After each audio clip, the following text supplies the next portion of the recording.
Oke, selamat pagi ataupun siang ya. Kali ini saya akan memberikan sedikit penjelasan mengenai daftar ulang ya. Prosedur apa saja yang akan kita eh, siapkan ya untuk daftar ulang. Jadi nanti ini video akan saya bagi menjadi beberapa part gitu, supaya lebih enak saja untuk dipahami gitu ya. Yang pertama saya akan membahas tentang bagian daftar ulang ya. Bagian daftar ulang itu apa saja yang harus dipersiapkan gitu. Apa saja yang harus dipersiapkan untuk daftar ulangnya. Nah, jadi syarat-syaratnya apa saja ini bisa kita cek langsung di websitenya ya. Di sini di SPMB ini, di website ini bisa kita cek. Kemudian nanti akan muncul di bagian persyaratan daftar ulang, karena ini masih belum saya upload, jadi kurang lebih daftar ulangnya nanti itu tampilannya seperti ini gitu ya. Nah, seperti ini. Jadi untuk daftar ulang ada beberapa persyaratan. Di sini ada 1, 2, 3 sampai 11. Ini nanti saya akan coba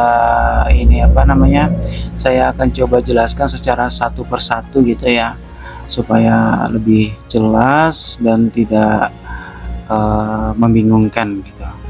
Jadi yang pertama itu adalah fotokopi SKL atau ijazah ya. Jadi ini perlu diperhatikan bahwa kalau sekolah SMP atau MTS-nya gitu ya sudah menerbitkan ijazah, maka untuk SKL ini sudah tidak berlaku gitu ya. Oke, bentar saya coba grup. Sorry, nggak bisa di sini ternyata.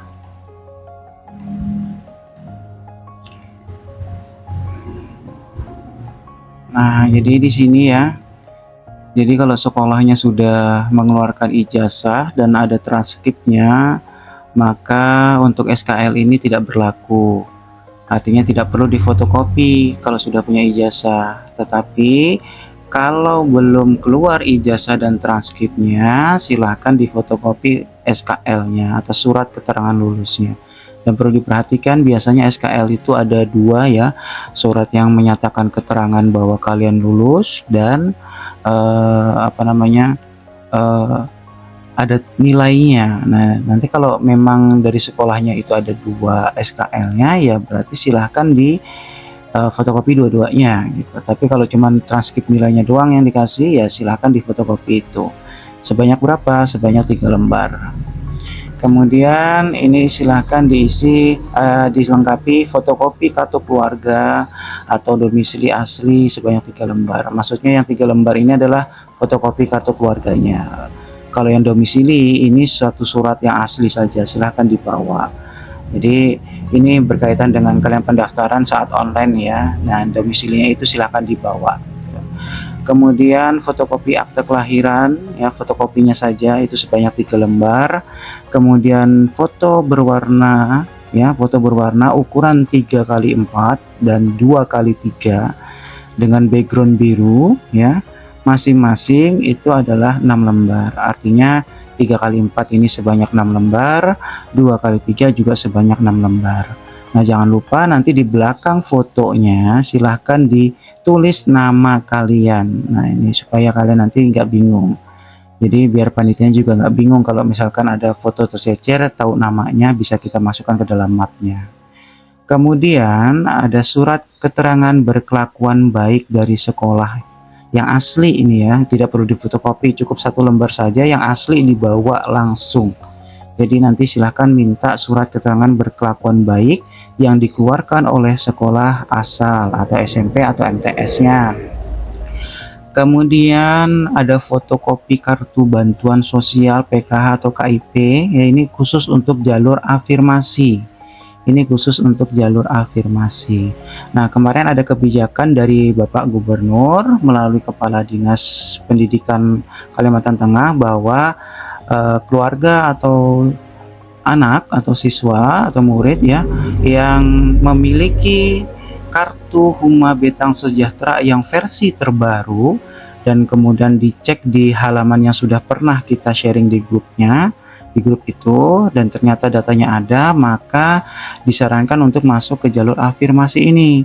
Nah, itu juga nanti di fotokopi gitu ya. Fotokopinya sebanyak berapa? 1 lembar aja gitu ya.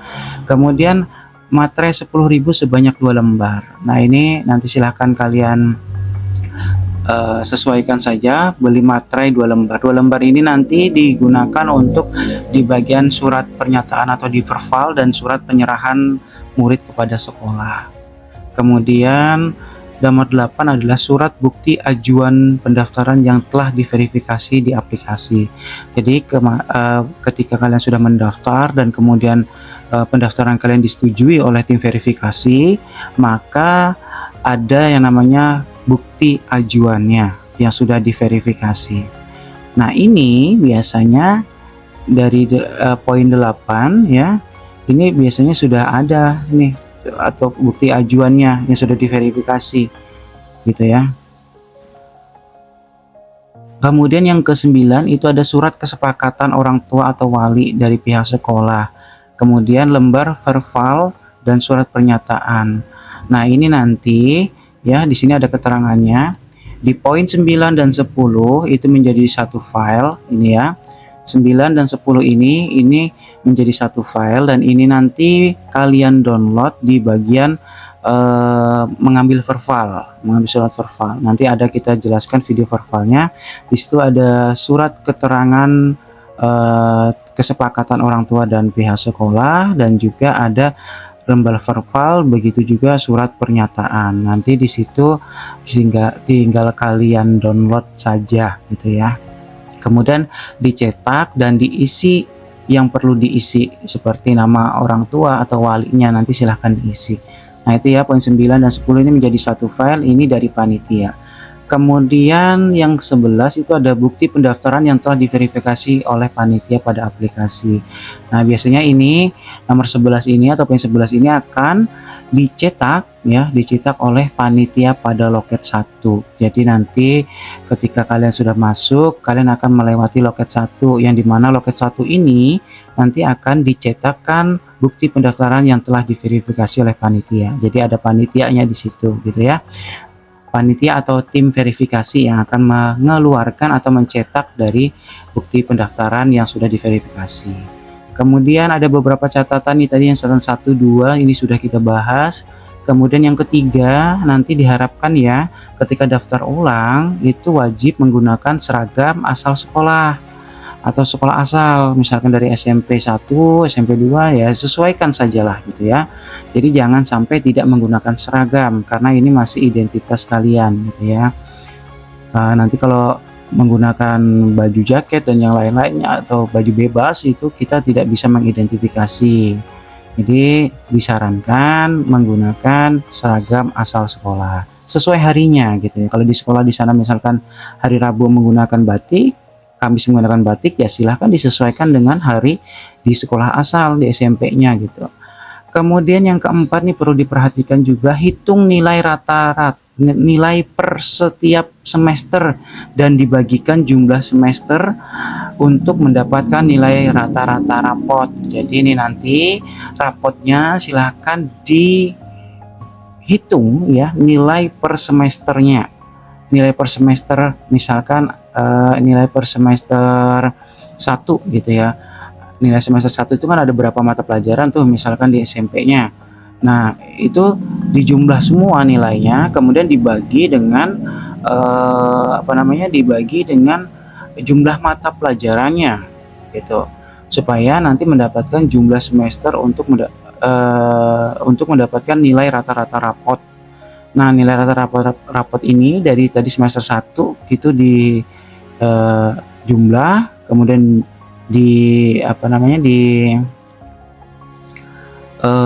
dibagikan dengan jumlah mapel, misalkan seperti ini ya. Eh, gini aja lah, anggap nih mapelnya nih, jumlah mapel semester 1 itu ada 12.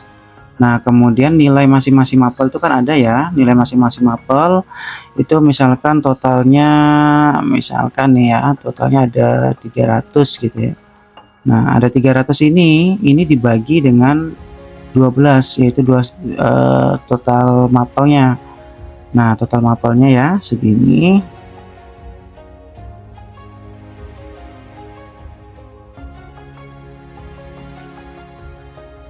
Total mapelnya segini, kemudian di sini ya.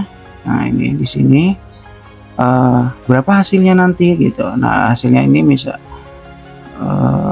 berapa 3. Nah, hasilnya ini nanti ya, ini hasil dari pembagian ini disebut dengan nilai rata-rata semester 1. Nah, nanti untuk semester 2-nya silahkan dilakukan hal yang sama sampai dengan semester 5 gitu ya. Sampai dengan semester 5. Lakukan hal tersebut. Setelah ini sudah dapat nih nilai semester 1 berapa, semester 2 berapa, 3 berapa, 4 berapa gitu ya. Sudah dapat nih nilainya, maka ini di rata-rata lagi. Artinya ini poinnya berapa, misalkan 5000 gitu misalkan ya. Ada 5000, ini dibagi lagi dengan jumlah semesternya ada 5, berarti dibagi 5. Maka muncullah semua ini adalah nilai rata-rata dari rapot gitu. Jadi nanti silakan buat catatan kecil untuk menghitung ini dan di bawah saat daftar ulang. Nanti karena nanti di per semesternya itu ada nilai rata-ratanya. Nanti tinggal masukkan aja, tidak perlu menghitung ulang. Jadi sudah dihitung di rumah, tinggal di tinggal dicatat aja. Karena di bagian map nanti ada form ya untuk mengisi nilai rata-rata semester dan total nilai rapotnya atau rata-rata nilai rapotnya dari itu. Nah, kemudian pastikan berkas sudah lengkap ya. Kalau sudah ini semua dari kecuali yang 9, 10 dan 11 ya. Ini semua dari panitia, tapi kalau 9 dan 10 ini bisa kalian cetak sendiri karena sudah diberikan secara online. Kalau yang ini secara offline gitu ya, dari panitia. Poin 11 ini. Jadi pastikan dari 1 sampai 10 ini sudah ada semua di dalam map, dan kemudian kalau ditanyakan mapnya warna apa Pak, bebas aja warnanya mapnya, karena nanti di di sekretariat ya atau tempat daftar ulangnya nanti akan diberikan map khusus, ada mapnya khusus. Kemudian poin 6 itu adalah nomor antrian pada hari Selasa itu sebanyak 150 nomor saja. Jadi nomor antrian ini silakan nanti kalian ambil setelah pengumuman gitu ya. Setelah pengumuman nanti akan kita buka atau kita aktifkan nomor antriannya. Bagaimana cara mendapatkan nomor antrian itu nanti akan kita bahas di video selanjutnya. Begitu juga hari Rabu 1 Juli itu hanya 150, dan hari Kamis itu adalah sisa yang belum mendapatkan nomor antrian. Seperti itu ya untuk yang daftar ulangnya. Jadi ini nanti kita akan share di grup juga. Silahkan dilengkapi dimulai dari sekarang ya, supaya tidak kebingungan. Oke, terima kasih. Kita lanjut ke video selanjutnya.